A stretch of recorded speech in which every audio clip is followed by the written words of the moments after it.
एक गांव था।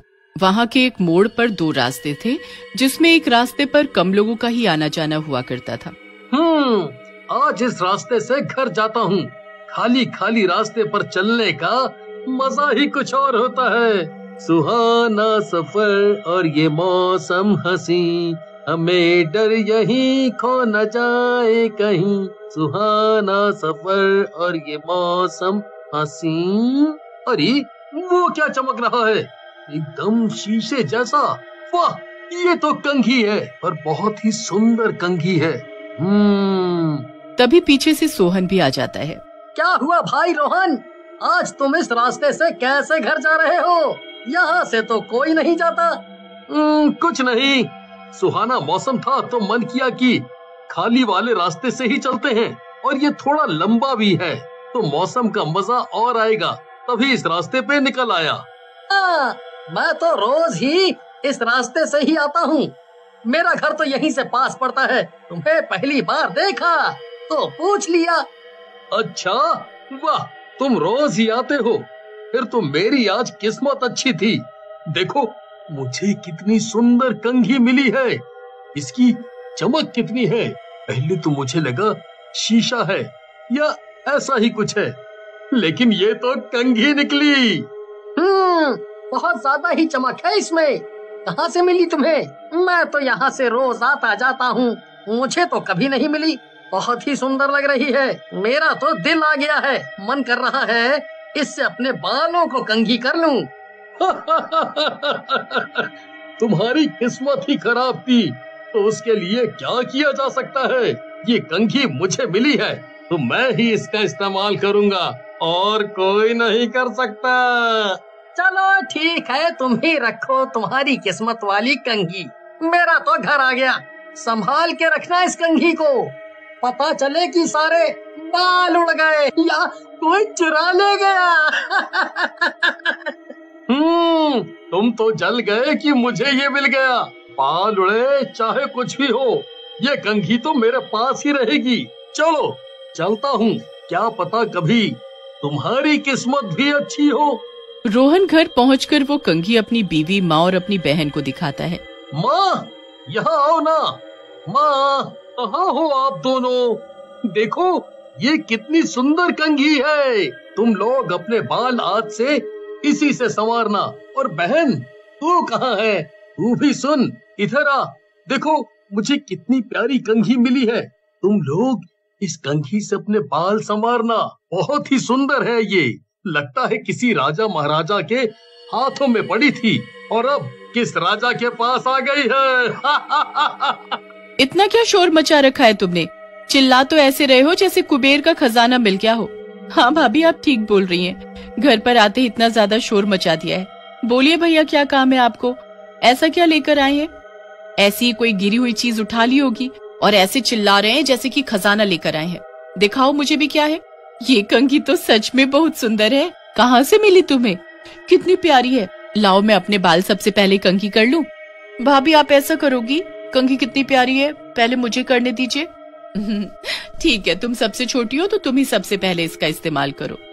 उन तीनों ने एक एक करके अपने बाल उस भूतिया कंघी से संवार लिए और सोने चले गए। जब वो सुबह उठे तो उन्हें अपना सर बहुत हल्का हल्का लगा। चलो मैं अपना काम करूं, सुबह हो गई है। अरे मेरा सर इतना खाली खाली क्यों लग रहा है? वो जैसे ही अपने सर को छूती है, तेज तेज चिल्लाकर रोने लगती है।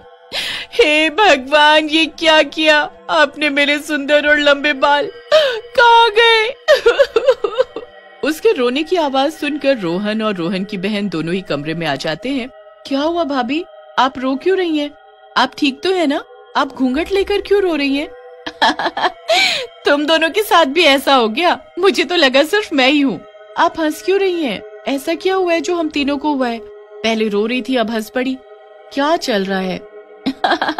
आप दोनों एक दूसरे को तो देखो, आपको खुद ही पता चल जाएगा कि ऐसा क्या हुआ है। बीवी अपना घूंघट हटा देती है। उसको देखकर वो दोनों हंसने लगते हैं। ये क्या हाल बना लिया तुमने अपना? तुम टकली क्यों हो गई हो? अरे नहीं भैया, वही नहीं, हम दोनों भी टकले हो गए हैं। वो सामने आईने में तो देखिए। हे प्रभु, ये क्या हुआ मेरे साथ? हमारे सर पर से बाल कहाँ चले गए? मुझे तो लगता है वो कंघी कुछ गड़बड़ है। उससे हम तीनों ने कल रात में बाल झाड़े थे, सुबह हम तीनों के ही बाल गायब हो गए। तभी कंघी में से भूतिया आवाज आती है और उसमें से एक टकला भूत निकलकर उनके सामने आ जाता है। मैं एक कंघी ही नहीं, मैं तो एक आत्मा हूँ। तुम भूत बोल सकते हो मुझे। भूत बनकर मैंने इस कंघी पर कब्जा कर लिया है और जो भी इस कंघी का इस्तेमाल करेगा उसके साथ ऐसा ही होगा। इसीलिए अब तुम लोग पूरे गांव को एक एक करके इस कंघी से बाल झाड़ने को कहोगे। तुम कैसे भूत हो जो लोगों के बाल काट रहे हो? लोग कंघी से बाल को ठीक करते हैं, ना कि बाल खत्म करते हैं। अब तो मेरा कोई बॉयफ्रेंड भी नहीं बनेगा। भूतिया कंघी से तुम ऐसा क्यों कर रहे हो? तुम में किसका भूत है जिसको हमारे बाल लेकर खुशी मिल रही है? मेरी कहानी थोड़ा दुखदाई है। मेरे सिर पर एक भी बाल नहीं थे। मतलब मैं एक टकला आदमी था। एक दिन एक आदमी मुझे मिला। उसने मुझसे कहा कि अगर मैं ये कंघी खरीद लूं और रोज इसके कोनों पर तेल लगाकर अपने सिर पर फिरा दूं तो मेरे बाल आ जाएंगे। पर ऐसा कुछ नहीं हुआ। मैं टकला ही रह गया। क्या तुम्हारे बाल नहीं आए तो तुमने उसको क्यों नहीं मारा? बिना मतलब हमारे बाल क्यों हटा दिए?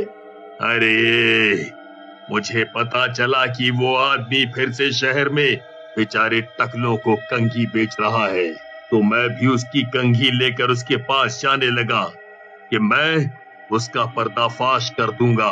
पर रास्ते में मेरा एक्सीडेंट हो गया और मैं वहीं एक गड्ढे में जाकर गिर गया। गिरने से मेरे प्राण पखेरु उड़ गए। बारिश की वजह से वहां पर भूस्खलन हुआ तो मैं मिट्टी में दब गया और कंघी मेरे हाथों में रह गई जो तुमने उठा ली। अब मुझ में वो ताकत है कि मैं लोगों को टकला करूं, क्योंकि लोगों ने मेरा बड़ा मजाक उड़ाया है। अब मैं लोगों को टकला करके उनका मजाक उड़ा दूंगा। तो खाली मर्दों को टकला करो, हम औरतों को मत टकला करो। हमारी तो किस्मत ही खराब हो जाएगी, हमें तो कोई पूछेगा भी नहीं।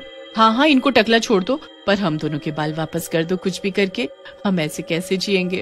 और वो गायब होकर बगल के घर में चला जाता है। ये कंघी तो सबको टकला करके ही मानेगी। लगता है पड़ोस में गई है। पूरे गांव में टकले टकले ही दिखेंगे लोग। अब हमें इस कंघी का कुछ न कुछ करना पड़ेगा। क्या करना है भाभी, आप ही सोचो। कि भैया तो बेवकूफ हैं। लालच के चक्कर में हम सबको टकला कर डाला और पता नहीं अब कौन कौन होगा। अगर एक बार वो कंघी हाथ में आ गई तो उसे तोड़ देती हूँ और तोड़कर जला देंगे। ना रहेगा बांस, ना बजेगी बांसुरी। ये तो अच्छा आइडिया है भाभी, पर वो हमारे हाथ वापस नहीं आएगी। अब वो बाल वालों के पास ही जाएगी सिर्फ, और हमारे पास तो बाल भी नहीं है। बहुत सोचने पर रोहन की बीवी को एक सुझाव आता है। सुनो, मेरे पास एक तरकीब है जिससे वो भूत अपनी भूतिया कंघी लेकर मजबूर हो जाएगा मेरे पास आने को, और जब वो मेरे हाथ लगेगी तो मैं उसके टुकड़े टुकड़े कर दूंगी और तुम बस तैयार रहना उसे आग लगाने के लिए। इधर एक और घर इस मनहूसियत का शिकार बन जाता है। तुम्हें तो फिर भी आदत है मुंडन करवाने की। तुम्हारे खानदान में तो कोई ना कोई हर साल टपक ही जाता है और एक तरफ से सारे मर्द टकले हो जाते हैं।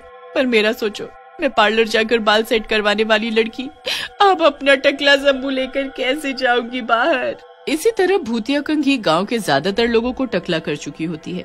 ये रही नकली बालों की विग। अब मैं इसे लगाऊंगी और जाकर सुभाष के घर में घुस जाऊंगी तो उसे लगेगा कि मैं वहीं की औरत हूँ। वो लोग अभी गांव से बाहर गए हुए हैं और चाबी मुझे देकर गए हैं।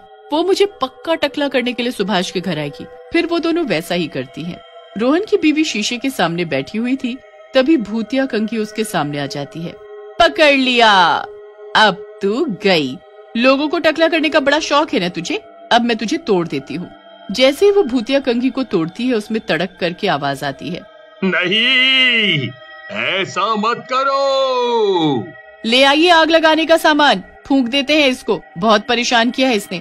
हाँ लीजिए भाभी, जला दीजिए इसको।